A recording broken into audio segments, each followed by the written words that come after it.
que você ganha sendo sofredora?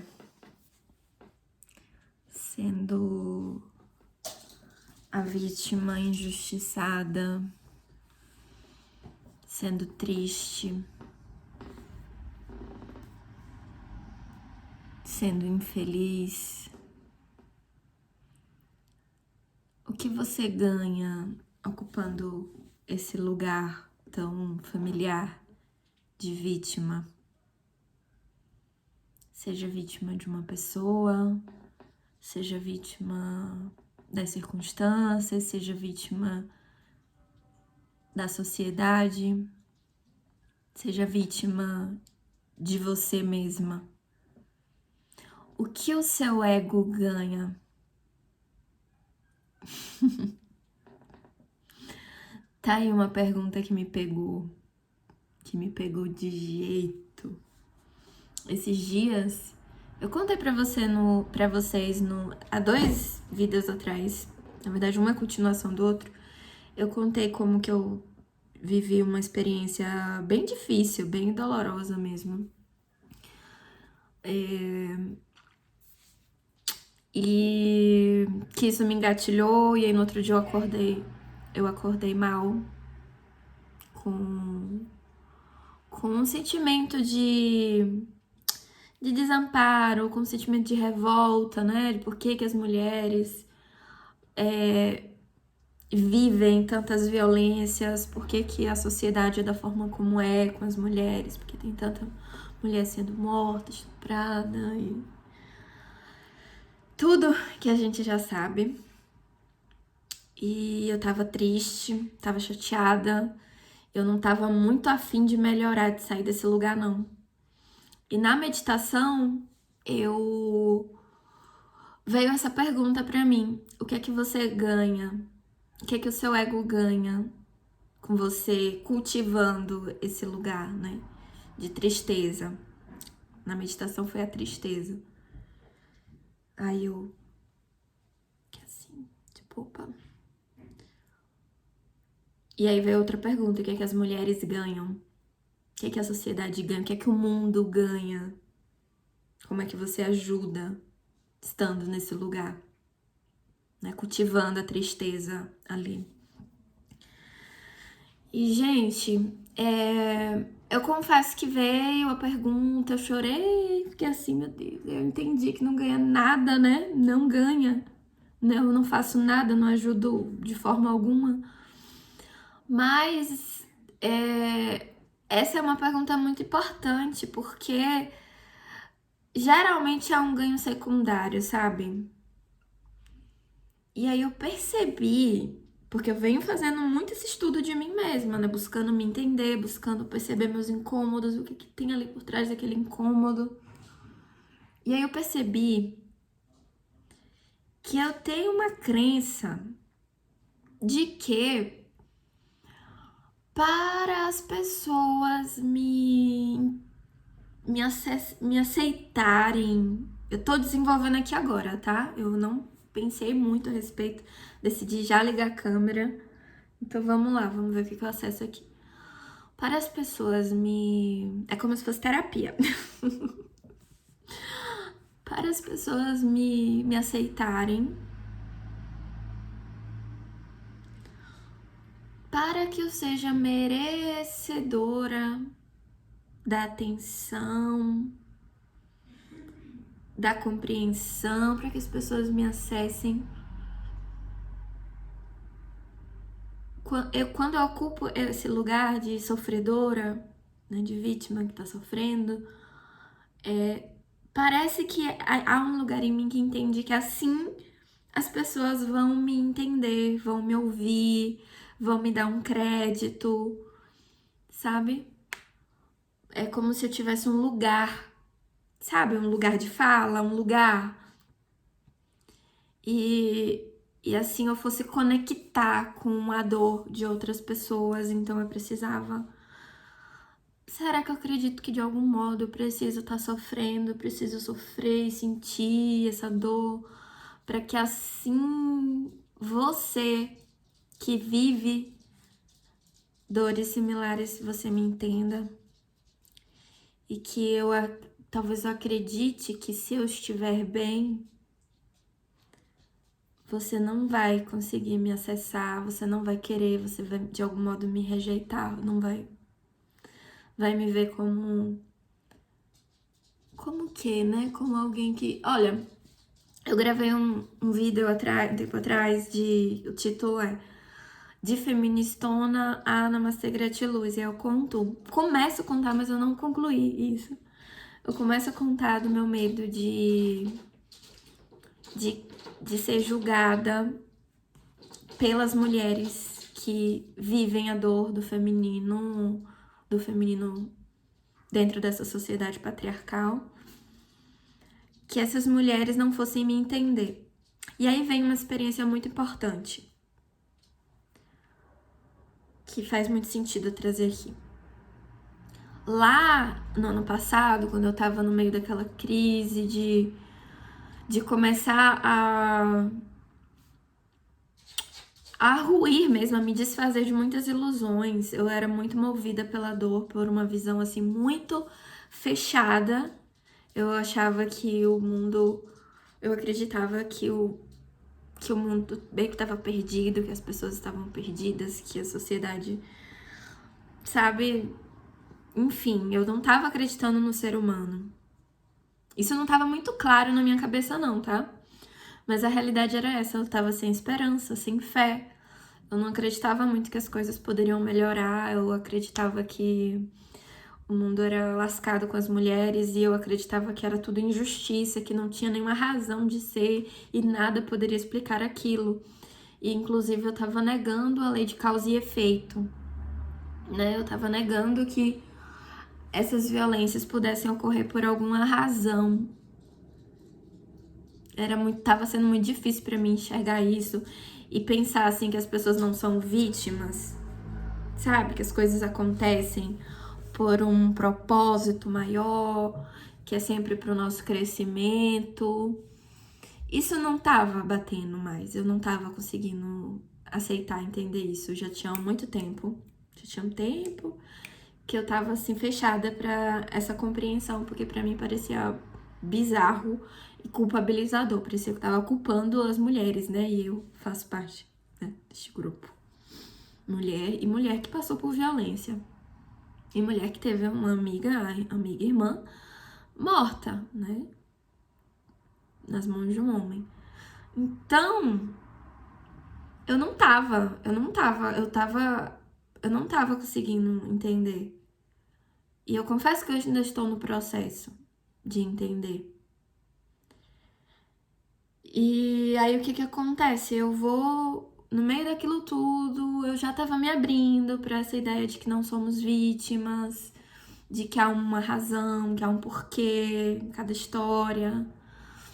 Voltando a acreditar na espiritualidade, no mundo espiritual, em encarnação, que a minha vida não é essa daqui que eu conheço, né? Que a minha vida, ela é muito maior, eu sou um espírito, eu não sou essa pessoa aqui de carne, não sou um humano, eu sou um espírito tendo uma experiência humana.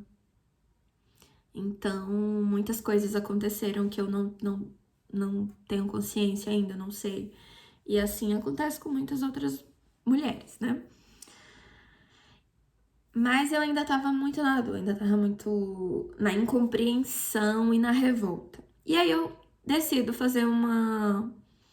ter uma experiência imersiva organizada por mim mesma, no meu espaço, no meu apartamento, onde a gente morava. E eu crio lá um ritual com cogumelos mágicos. E eu já tinha tido outras experiências, eu já sabia como funcionava, eu já tinha estudado muito essa medicina. Então, eu já tinha uma confiança, né? E aí eu decido ter uma experiência imersiva assim mesmo, de ter uma dose alta, que eu nunca tinha consagrado com uma dose alta, o máximo tinha sido 3 gramas. Acho que foi isso. Ou foi até menos, talvez. E aí eu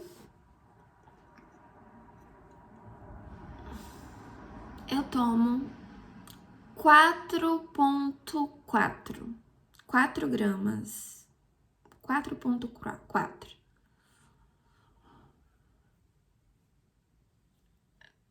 Preparei tudo, tá? Todo um contexto. E foi num período em que eu não tava trabalhando. Tava fazendo assim o mínimo necessário, né? Atendendo as demandas que eu já tinha ali. Tem que fazer isso dentro do processo, eu fazia. Mas eu não estava em ação, em movimento para novas demandas e captação, e sabe? Eu tinha dado uma pausa no trabalho, me dedicando mesmo a esse processo de cura, o que inclusive eu não sei ainda se foi o melhor, mas foi a forma como eu decidi viver aquele momento, porque o trabalho que eu tenho é lidando com as dores do feminino. Eu estava atuando como advogada de mulheres que passaram por violências.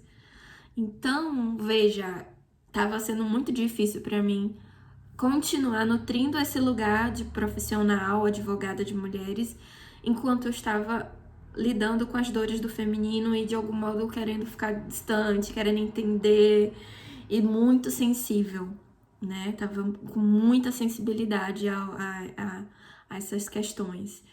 Então, eu acredito, né, que era o que eu tinha condição de fazer realmente no momento, foi o melhor para mim. Então, tenho eu essa experiência. E o que é que acontece? Essa experiência foi muito marcante para mim nesse meu processo. Por quê? Quando os cogumelos, a substância psilocibina, ela fez efeito, foi muito forte, foi muito impactante, a ponto de eu me desconectar assim e eu... O que é que eu tô fazendo aqui? Como é que eu vim parar aqui? De eu esquecer como é que eu tinha chegado naquele lugar. Que lugar? Naquela dimensão. Porque me foi aberta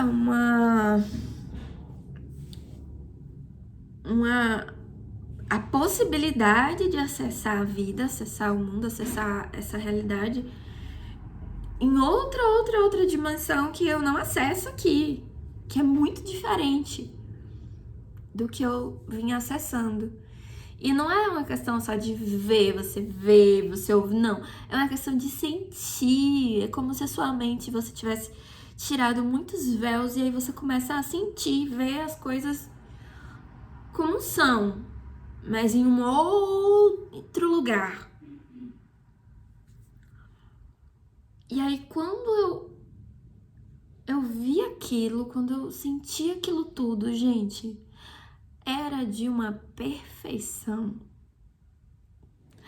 Era de uma beleza. Era de uma... É impossível eu explicar, impossível eu dizer. Nem no momento eu conseguia, inclusive era algo que eu ficava repetindo muito, mas eu vou chegar a essa parte. Eu não vou nem tentar descrever nem nada porque é impossível, mas era perfeito, tudo era perfeito, a vida era perfeita. Eu entendi, eu vi que a vida era perfeita, que estava tudo certo. Tudo certo. Primeiro que quando eu vi isso, eu olhei assim e eu ficava repetindo, gente, eu não tô entendendo nada, gente, eu não tô entendendo nada. Eu sabia que eu não tava sozinha ali, que eu tava acompanhada. Eu senti, sabia. Gente, o que é isso? Gente, eu não tô entendendo nada. Como assim? Como assim a vida é perfeita? E eu... Aí eu olhava assim, então, tudo que eu vivi, tudo que eu conheço, tudo que eu... É tudo uma ilusão, é tudo mentira. É como se...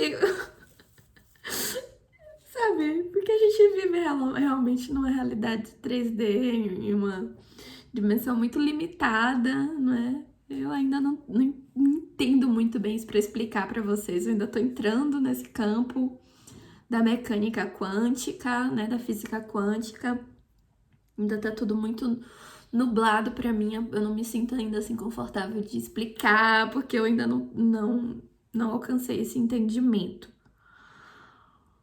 Mas ali eu tive a experiência de ver que é tudo uma ilusão, que isso tudo aqui é uma ilusão. E aí foi muito chocante pra mim, porque eu fiquei, é tudo uma ilusão, tudo. E eu ficava assim, tipo, lá, como se, lá, tudo. Gente, eu fiquei muito confusa, eu fiquei, gente, como assim? Eu não tô entendendo nada. E aí eu fui, coisas foram acontecendo, e eu muito guiada, né, pela espiritualidade, pela música, a música me fluindo assim lindamente, conectando com tudo que estava acontecendo. Foi muito forte essa experiência, eu tava menstruada, eu sentia o meu sangue descendo. Eu sentia uma coisa assim de fêmea. Eu sentia, e eu senti uma energia lá comigo muito feminina. E aí você vai dizer, existe energia feminina, energia masculina, a energia não é só energia. Eu ainda não sei explicar isso. Mas eu entendo que a energia pode se apresentar no espectro feminino e no espectro masculino. Ali, pra mim, ela se apresentou no espectro feminino, era feminino. E era como se fosse fadas, como se fosse seres espirituais. E elas vinham assim, me convocando a dançar, mexendo muito com o feminino. E detalhe que antes de começar o ritual, eu convoquei uma deusa para me orientar, através do oráculo da deusa, e veio a Lilith. E ela tava lá, a carta de Lilith bem assim, as velas acesas, eu preparei mesmo o ritual, tudo de uma forma muito legal. E aí, eu sentia uma coisa de fêmea, sentia uma... Ai, gente, foi tão visceral, foi tão forte. Só que aí vem um momento que eu quero contar pra vocês. É que teve um momento em que eu tava lá nessa perfeição, e aí eu convocada a dançar, e aí eu ficava assim, eu dançava, e aí vinha uma alegria, um amor, uma... Ai, meu Deus, tipo, a vida é linda, a vida é perfeita. Eu nunca tinha sentido isso. Só que eu entrei em confusão. Foi muito confuso pra mim, e aí teve um momento que eu lembro que eu ia e dançava, e daqui a pouco aí eu... Como assim? Aí vinha uma confusão e eu questionando por quê? Como? E eu lembro que eu chorava assim, eu descia assim na cadeira e eu... Não, como assim? Por quê? Por quê? Se existe isso aqui, se a vida é isso aqui, por que que as mulheres estão se lascando tanto? Por que que estão fazendo tão mal pra gente? Por que que a gente sofre tanto? Por que essas coisas acontecem com as mulheres? Por que as mulheres estão morrendo, estão sendo espancadas, estão sendo estupradas? Por que tanta coisa? Por que tanto sofrimento? Gente, eu sentia a dor, eu sofria nesse momento, eu sentia essa dor que reside o meu ser, que, né, reside no meu campo. E aí eu sentia, eu chorava, por quê? Por quê? Eu baixava assim, por quê? Como assim? Se existe isso aqui? E aí a resposta que vinha pra mim era: tá tudo certo. Faz parte. Faz parte da experiência de desenvolvimento, de crescimento, faz parte da experiência. E essa dor, esse sofrimento, ele é ínfimo. Ele, na verdade, ele não era nada perante a beleza da vida, perante o amor, perante a grandeza, perante a alegria, o prazer que estava disponível, que era isso tudo. Como se a dor fosse uma poeirinha assim na nossa vida, Mas não era nem que seja uma poeira, era muito pequeno, mas era algo pequeno que fazia parte. Fazia parte. Não era ruim. Entende? Era algo que era muito pequeno perto da grandiosidade e que não era ruim. E aí eu repeti, eu não tô entendendo nada, não tô entendendo nada. Só que aí quando eu parava de tentar entender, porque isso era a minha mente tentando entender algo que a mente não consegue entender. Era uma experiência extremamente espiritual e eu estava com o meu ego ali tentando entender, tentando explicação lógica, querendo uma... E aí eu ficava, não tô entendendo nada. E aí eu me rendia. Tinha momentos que eu me rendia e tinha momentos que eu voltava. Foi uma resistência, foi uma luta, sabe? Do meu ego com a minha natureza, com a minha essência divina. Mas eu consegui me render. Por muitos momentos eu dançava, e aí eu... Ai, aí eu sentia aquela paz, aquela alegria. Até que eu fui no banheiro. Quando eu saio do banheiro, eu fui assim toda empolgada pra contar pra Chay o que eu tava vivendo. E aí, quando eu vou, Chay estava trabalhando home office, e aí ela olha assim meio pra mim, tipo, meio como se estivesse atrapalhando o trabalho dela. E aí eu olho assim pra ela, ela me olha assim, tipo... E aí eu... Ai, gente, que aí foi um grande choque de novo, um choque de realidade ali. E aí eu senti como que eu tivesse muito doida, viajando, a louca viajando, drogada, hippie, namastê, achando que a vida é essa beleza toda, a galera tá lá se fudendo, trabalhando, ralando, não sei o que, não sei o que. Veio isso tudo pra mim. E aí, minha irmã, o medo de não ser compreendida, o medo de não voltar disso, daquele mundo de perfeição, o medo de ficar deslocada, o medo de ninguém me entender, de ninguém me aceitar, de se eu vejo a beleza, se eu encontro, se eu enxergo que a vida é perfeita, como é que eu vou explicar isso para as pessoas? As pessoas não vão entender, nem eu que tava ali, eu tava entendendo. Como é que as pessoas vão me aceitar? Vem um grande medo de rejeição, um grande, grande, grande medo de rejeição, um grande medo de... O meu medo ali era eu de ficar louca, só que o que tinha por trás do problema de ficar louca, porque, tipo assim, ficar louca eu tô louca, porque não é possível que isso aqui seja verdade. E se eu não voltar disso aqui, se eu ficar achando sempre que a vida é linda? E se eu ficar achando sempre que a vida é perfeita? As pessoas não vão me aceitar. As pessoas não vão me ouvir. As mulheres não vão me ouvir. As mulheres não vão me amar, talvez. Não vão me querer. Não vão me entender algo que eu falava muito. Não vão me entender. Eu ficava falando pra Chay, pronto, pra dar a sequência, eu entrei nessa, e aí eu entrei na bad mesmo, com medo de não voltar disso. E aí eu fui pro quarto, e aí depois eu fiquei mal, fiquei confusa, fiquei assim... Abandonei aquela experiência divina, linda, e eu fui pra uma experiência trevosa, onde eu tava mal e triste e confusa. E aí eu pedi ajuda de Chay, e aí eu parece que assim eu me senti merecedora de estar com ela, de falar com ela quando não estava bem. Vocês percebem a conexão de como eu comecei essa conversa, esse vídeo?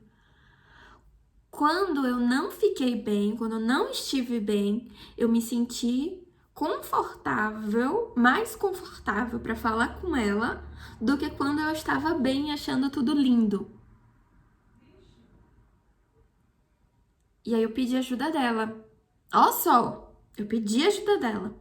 Aí ela veio e eu ficava querendo segurar a mão dela, querendo, tipo, amor, será que eu tô louca? E se eu não voltar mais daqui? E não sei o quê. Mas era um medo de algo que era incrível. Eu não tava vendo nada de assustador, nada de ruim. Isso era muito confuso pra mim, porque pra minha vida era, sabe? E aí, de repente, eu tava vendo que não era. E sim, isso de fato assusta. Eu senti necessidade de ter um apoio e ela me ajudou muito. Mas vocês percebem, gente, que tem algo mais aí? E eu falava muito pra ela, como é que eu vou explicar isso? Como é que eu vou explicar isso? Como é que vocês vão entender? Eu não tô entendendo nada, eu não tô entendendo nada. Aí ela falava que talvez não seja pra ser explicado, né? Talvez seja apenas pra ser vivido. E era isso, exatamente isso. Mas eu queria explicar porque eu queria ser entendido pra eu poder ser aceita. Sabe? Porque se eu falo algo que vocês não entendem, a gente tem uma grande barreira e eu não sou aceita. E aí vem essa grande ferida humana, né? Que é da rejeição, que muitos de nós têm, maioria. Da rejeição. Tenho acessado outra ferida também, que é o do não merecimento. Então, se eu tenho uma ideia de não merecimento, e parece que essa minha ideia de não merecimento está vinculada com a alegria, sabe? Então é como se eu for alegre, feliz, plena, eu não vou ser aceita. Como se vocês não, como se eu não fosse, como se que para merecer a atenção, merecer entrar na esfera do outro, eu precisasse sofrer. Eu digo isso também porque em outros momentos, quando eu estive triste e confusa e com raiva, eu senti vontade de falar com as pessoas. E era uma vontade de falar com as pessoas de um local assim, tipo, as pessoas vão me entender, as pessoas vão me aceitar. Eu tenho uma amiga mesmo que se afastou de mim, uma amiga que tem as dores do feminino muito latente, ela tem uma visão bem materialista da sociedade, patriarcal. E ela tá no mesmo lugar que eu tava antes, de não conseguir entender que as coisas acontecem por uma razão, achar que só é uma viagem dos homens que incutiram isso na gente. Bem nesse lugar da vítima mesmo, sabe? Que não, eu sou vítima porque é mesmo, eu sou mesmo vítima e nada mais vai de algum modo explicar isso, sabe? O que acontece, né? O que me aconteceu. E eu tinha muito medo da rejeição das mulheres feministas, as mulheres feministas não me entenderem. E ela meio que materializava ali a mulher feminista que não ia me entender, que ia me rejeitar e que ia assumir, não ia mais querer estar comigo, sabe? E ela... Me perdi agora do que eu ia falar nesse tópico aqui dela.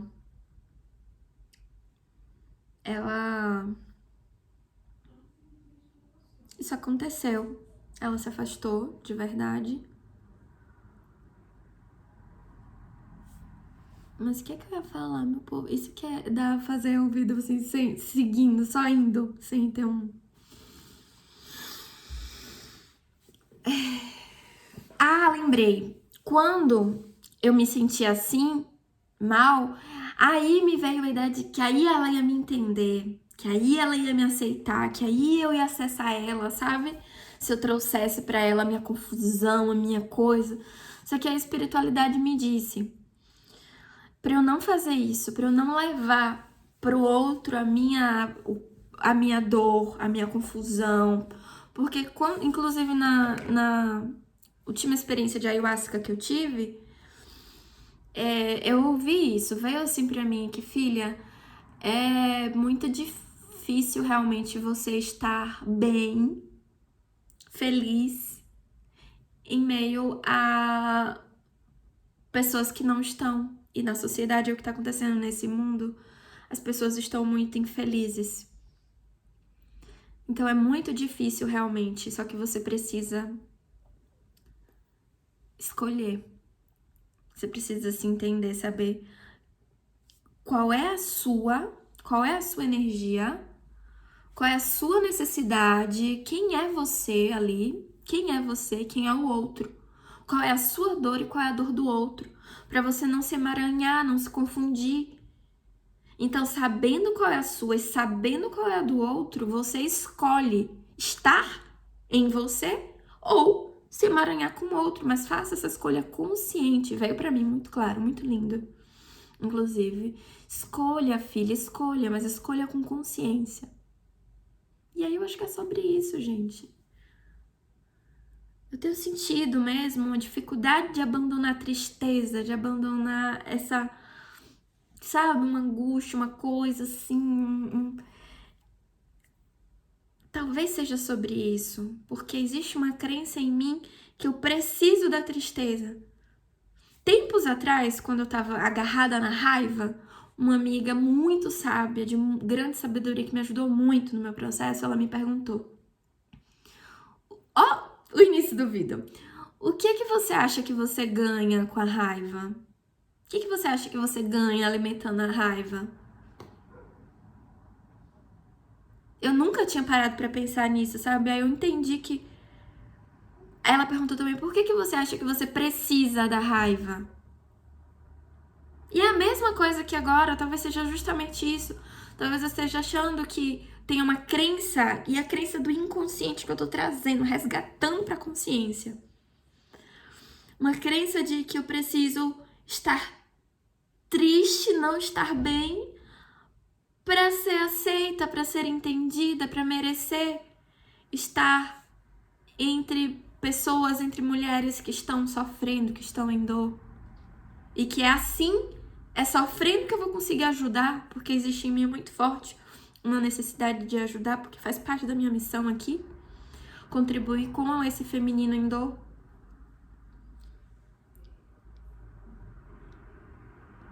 Gente, esse universo do inconsciente, das crenças que movem a gente é condicionada a agir, a se movimentar na vida a partir de crenças inconscientes que nem a gente sabe que elas existem. É muito importante a gente trazer para a luz, mas tem aí um outro ponto. Trazer a crença para a luz não significa que pronto, acabou-se. Tá resolvida, né, a questão? Não tá. Mas é o início, né?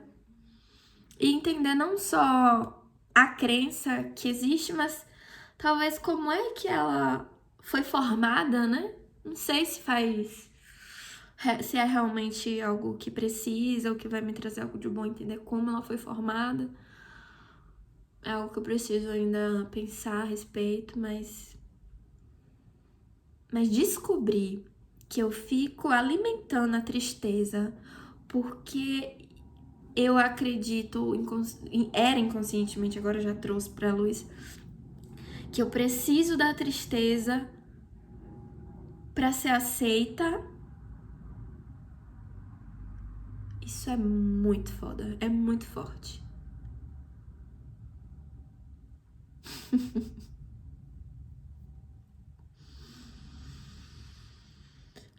Ai, gente, eu tô... A pobre coitada, a vítima, está morrendo.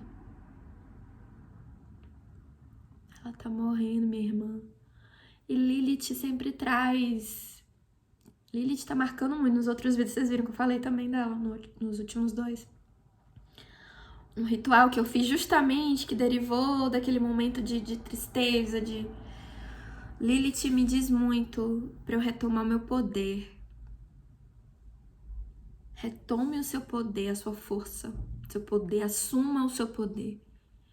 E minha irmã, vou te dizer uma coisa, se tem uma coisa que vítima não tem é poder. Porque a vítima coloca sobre o outro, o poder,